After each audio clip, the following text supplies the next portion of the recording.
ചുറ്റിനും ഘോരഘോരമായ കാടുകൾ. ജീവികളുടെ അതിലൂടെ ഇതാ ഞാനും സുഹൈലും ഇങ്ങനെ പോയിക്കൊണ്ടിരിക്കുന്നു. പഴയ വർഷങ്ങൾ പഴക്കം ചെന്ന മരങ്ങളും മുത്തശ്ശന്മാരത് മുത്തശ്ശൻ മരം എന്നൊക്കെ പറയുന്ന പോലത്തെ ഒരു മരങ്ങളും എല്ലാം ഉണ്ട്.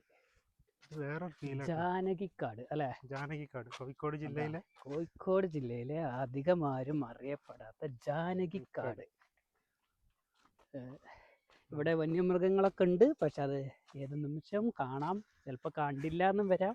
അതാണ് അതിന്റെ സ്ഥിതി. അതാണ് ഇതിന്റെ കാടിന്റെ അവസ്ഥകൾ അല്ലേ.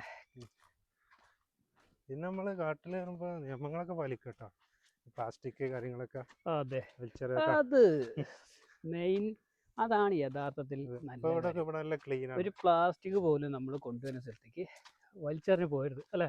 നമ്മളുടെ പ്രകൃതിയെ നമ്മൾ തന്നെ സംരക്ഷിക്കണം. കാടിനെ നമ്മൾ സംരക്ഷിക്കുക, നമ്മളെ പ്രകൃതി. എന്നാലേ നമ്മള് കഴിഞ്ഞിട്ട് വളർന്നു വരുന്ന കുട്ടികൾക്ക് അല്ലെ പ്രചോദനവും മാത്രല്ല, അവർക്ക് ഈ കാടൊക്കെ കാണാൻ കഴിയുള്ളൂ.